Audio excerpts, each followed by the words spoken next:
ओम नमो भगवते वासुदेवाय.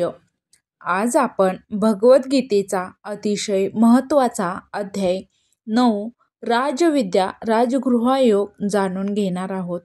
हा अध्याय ज्ञानातील राजा आणि गुप्तातील राजा म्हणून ओळखला जातो. श्रीकृष्ण अर्जुनाला विश्वातील सर्वश्रेष्ठ सत्य सांगतात. देव सर्वत्र आहे, देव सर्वांचा आधार आहे आणि भक्तीने देवाला सहज प्राप्त करता येतं. चला तर सुरुवात करूया या दिव्य ज्ञानाच्या प्रवासाला. श्लोक 1. अर्थ. कृष्ण अर्जुनाला सांगतात, तू माझा प्रिय आहेस. भगवान श्रीकृष्ण अर्जुनाला सांगतात, तू माझा प्रिय आहेस, निष्ठावान आहेस, म्हणून मी तुला असे ज्ञान देतो जे ज्ञानामध्ये श्रेष्ठ आहे. हे ज्ञान पवित्र आहे, अमृतासारखे आहे आणि साधकाला थेट मुक्तीकडे नेणारे आहे. भावार्थ. ही दिव्य सत्य आहे, हे दिव्य सत्य आहे जे सर्वांना समजत नाही. ईश्वर स्वतः सोप्या भाषेत गुप्त ज्ञान उघड करतात. भक्ती ही सर्वात श्रेष्ठ मार्ग होय, भक्ती ही सर्वात श्रेष्ठ मार्ग होय असं भगवान श्रीकृष्ण सांगतात. जीवनाशी संबंध. विश्वास ठेवला तर जीवनातील अंधारातील प्रकाश दिसतो. विश्वास ठेवला तर जीवनात अंधारातही प्रकाश दिसतो असं भगवान श्रीकृष्ण सांगतात. श्लोक 2. अर्थ.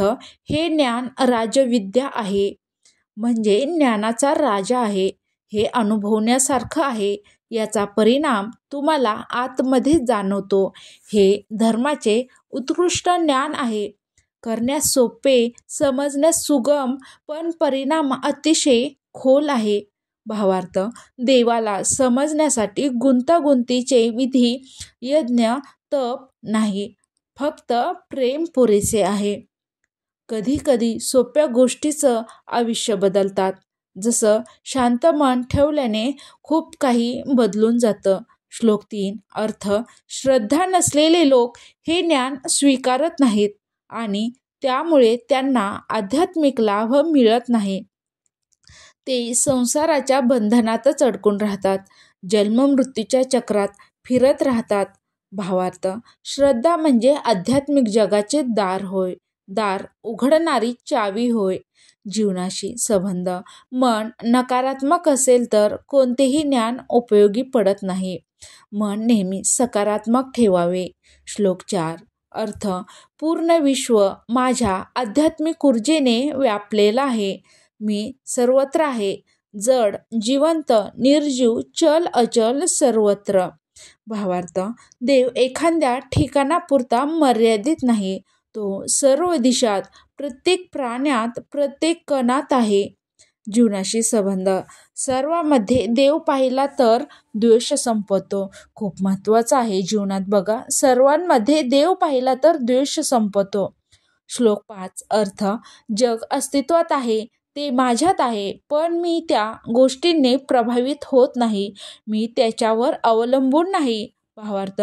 देवच आधार, पण देवाला आधाराची गरज नाही. जीवनाशी संबंध. आपण काम करतो आणि कर्मांनी बांधले जातो, देव निष्काम काम करतात. श्लोक 6. अर्थ. जसा वारा सर्व दिशांना पसरतो, पण त्याचा आधार आकाश असतो, तशी संपूर्ण सृष्टी माझ्या चैतन्यात आहे. भावार्थ. देवाची ऊर्जा बेस आहे, आपण त्यावर चालतो.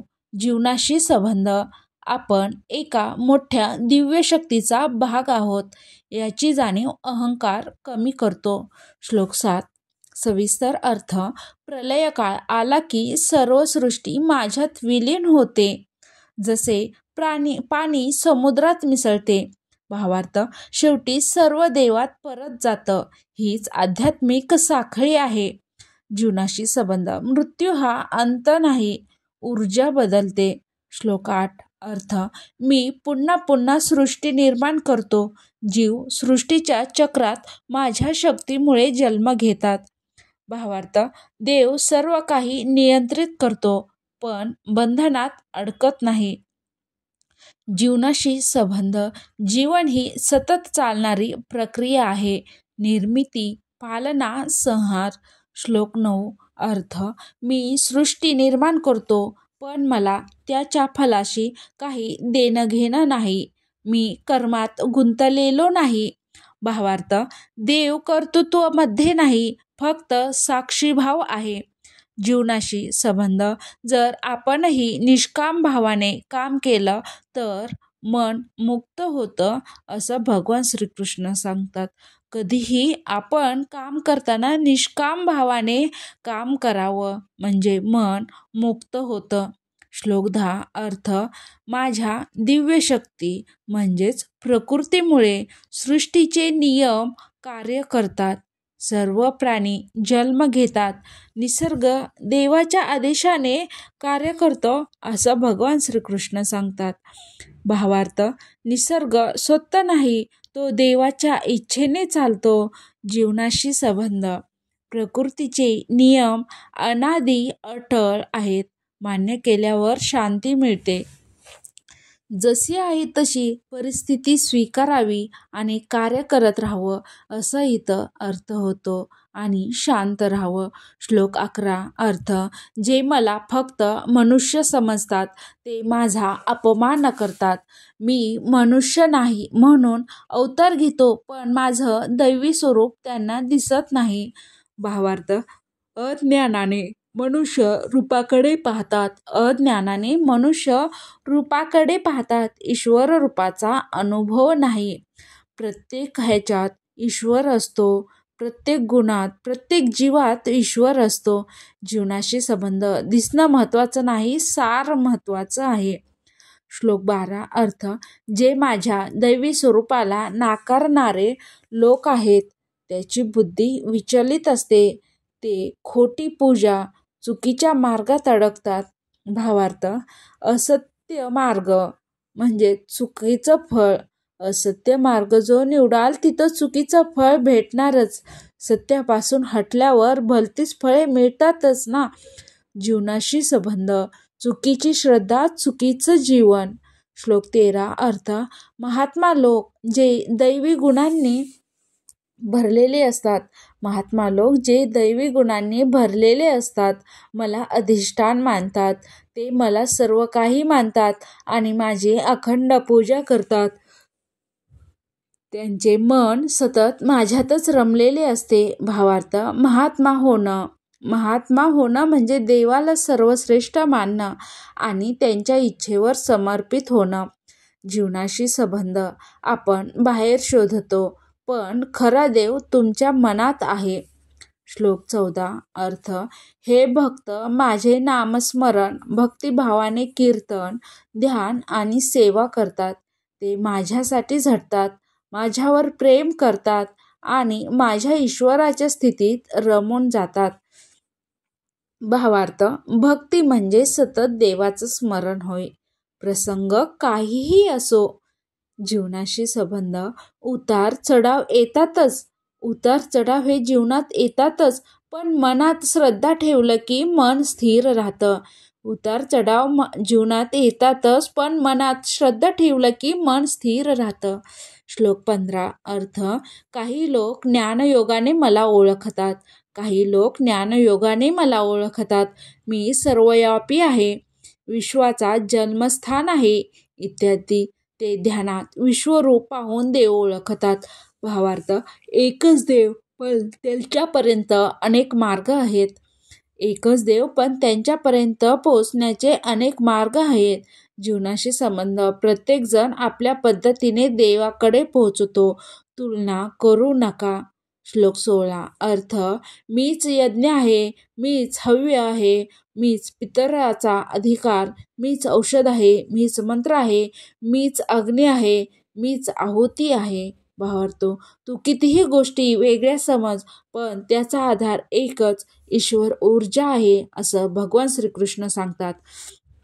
जीवनाशी संबंध. जीवनातील प्रत्येक शक्ती एकाच स्रोतापासून आहे. यामुळे मनात एकत्व येतं. श्लोक 17. अर्थ. मीच पिता, माता, आधार, करता, पालन करता, पवित्र, ओंकार, तीन वेदांचा स्रोत आहे असं भगवान श्रीकृष्ण सांगतात. भावार्थ, ईश्वराचं स्वरूप एकाच वेळी पिता, माता, गुरु आणि निर्माता असं स्वरूपात असतं. जीवनाशी संबंध, देवावर विश्वास म्हणजेच मजबूत भावनिक आधार होय. देवावर विश्वास ठेवणं म्हणजे मजबूत आपले भावनाचा आधार देणं होय. श्लोक 18 अर्थ, मीच लक्ष, आश्रय, स्वामी, साक्षी, निवासस्थान, मित्र, जन्म मरणाचा आधार, शांती, अमृत आहे असं भगवान सांगतात. जीवनाची प्रत्येक अवस्था देवाशी जोडलेली असते. जीवनाची प्रत्येक अवस्था देवाशी जोडलेली असते. जीवनाशी संबंध, आपण टेन्शन घेतो कारण आपण देवाशी कनेक्ट होत नाही. जसं देवाने सांगितलंय मन शांत ठेवावं, काहीही अडचणी आल्या तरी त्याला निस्वार्थपणे सामोरं जावे. श्लोक 19 अर्थ, मीच सूर्याच्या रूपात उष्णता देतो, पर्जन्य निर्माण करतो, नियंत्रित करतो. मी अमरत्व देणारा, मृत्यू देणारा, सर्वांचा अंतिम सत्य आहे. भावार्थ, देव जगातल्या सर्व प्रक्रियामध्ये आहे. जीवनाशी संबंध, आयुष्यात जे काही होतं, चांगलं वाईट, त्यामध्ये ही दिव्य योजना ह्या भगवान श्रीकृष्ण देवाचीच आहे असं भगवान श्रीकृष्ण सांगतात. श्लोक 20 अर्थ, जे लोक वेदातील विधी पालन करतात ते स्वर्गात जातात, त्यांना सुख भोग मिळतात, पण शेवटी ते पुन्हा पृथ्वीवर जन्म घेतात. भावार्थ, स्वर्ग ही तात्पुरता परममुक्ती नाही. जीवनाशी संबंध, तत्काळ सुखासाठी केलेलं कर्म हे तात्पुरते फळ असतं असं भगवान सांगतात. श्लोक 21 अर्थ, त्याचा पुण्याचा साठा संपला की ते पुन्हा पृथ्वीवर परत येतात. भावार्थ, हेच पुनर्जन्माचे चक्र होय. जीवनाशी संबंध, कर्म पुन्हा पुन्हा करावं लागतं, म्हणून सदिच्छार, सदकर्म आवश्यक असतं. चांगलं कर्म हे पुन्हा पुन्हा आयुष्यभर करतच राहावं लागतं. सदकर्म आवश्यक असतं. श्लोक 22 अर्थ, जे भक्त माझ्या भक्तीत पूर्णत मग्न आहेत आणि ज्याची श्रद्धा अचल आहे, मी त्याची काळजी घेतो, त्यांच्या सर्व गरजा पूर्ण करतो आणि त्यांचं रक्षण करतो असं भगवान श्रीकृष्ण सांगतात. भावार्थ, भक्ती म्हणजेच ईश्वरचं संरक्षण होय. जीवनाशी संबंध, काळजी, भीती, तणाव कमी होतात कारण कोणीतरी माझी काळजी घेतो अशी भावना येते. श्लोक 23 अर्थ, जे अज्ञ देवताची पूजा करतात ते देखील माझीच अप्रत्यक्ष पूजा करतात, कारण सर्व देवता माझीच रूपे आहेत. भावार्थ, सर्व मार्ग शेवटी मला पोहोचतात. जीवनाशी संबंध, दुसऱ्याच्या श्रद्धेचा आदर करावा, कारण देव एकच आहे, मार्ग अनेक आहेत. देव एकच आहे पण त्याला अनुभवण्याचे मार्ग अनेक आहेत असं सांगतात. श्लोक 24 अर्थ, अज्ञानामुळे लोक वेगळ्या देवतांना भक्ती अर्पण करतात, परंतु मीच त्या देवतांच्या मागे कार्य करतो, त्यांना मिळणारे फळ माझ्याकडूनच मिळते.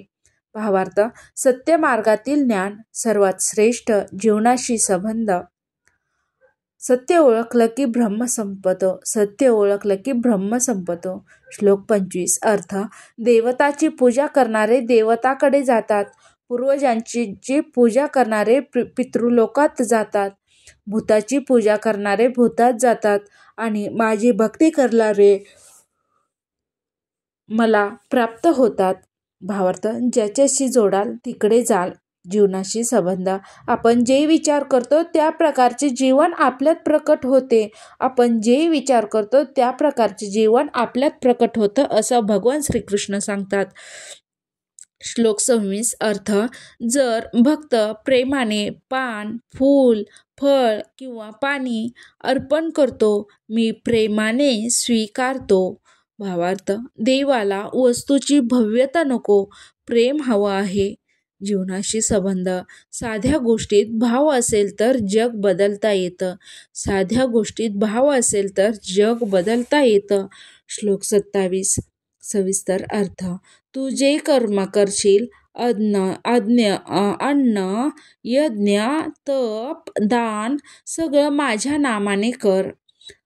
भावार्थ, कर्म ईश्वरार्पण म्हणजेच मन शुद्ध ठेवून कर्म करणे. जीवनाशी संबंध, हे मी देवाला अर्पण करतो असा विचार केल्यावर अहंकार नष्ट होतो. श्लोक 28. अर्थ. जेव्हा सर्व कर्म माझ्या अर्पणामुळे शुद्ध होतात तेव्हा तू पाप, पुण्य, कर्म या बंधनात अडकत नाहीस. भावार्थ, कर्मातून मुक्ती फक्त भक्तीने शक्य आहे. जीवनाशी संबंध, कामाचा परिणाम स्वीकारताना मन शांत राहतं. श्लोक 29. अर्थ. मी निष्पक्ष आहे, सर्वांवर समान प्रेम करतो, पण जो प्रेमाने माझ्याकडे येतो मी त्याच्यासाठी विशेष बनतो. भावार्थ, भक्ती नातं खास बनवतं. भक्ती हे नातं खास बनवते. जीवनाशी संबंध, देव विशेष कृपा करतो जे मनापासून त्याला मानतात त्याच्यावर. श्लोक 30. अर्थ. जरी एखादी पापी व्यक्तीही मनापासून माझी भक्ती करेल ती लवकरच सद्गुणी होतो आणि मुक्तीकडे प्रवास करतो. भावार्थ, पापी नाही, पाप करणारा असतो. देव बदल घडवू शकतो. जीवनाशी संबंध, कोणत्याही चुकीतून परत येण्याचा मार्ग नेहमीच असतो. श्लोक 31. अर्थ. जो माझी भक्ती करतो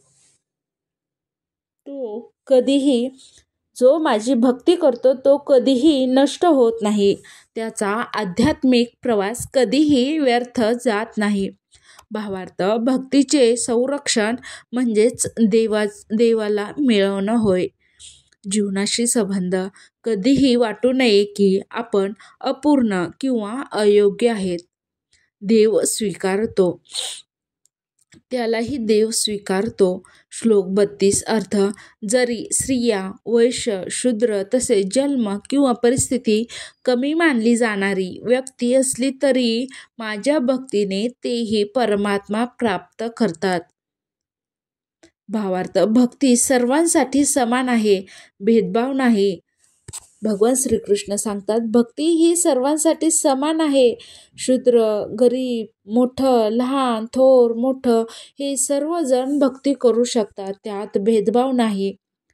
जीवनाशी संबंध, समाजात असलेली इनइक्वॅलिटी देवामध्ये नाही असं भगवान श्रीकृष्ण सांगतात.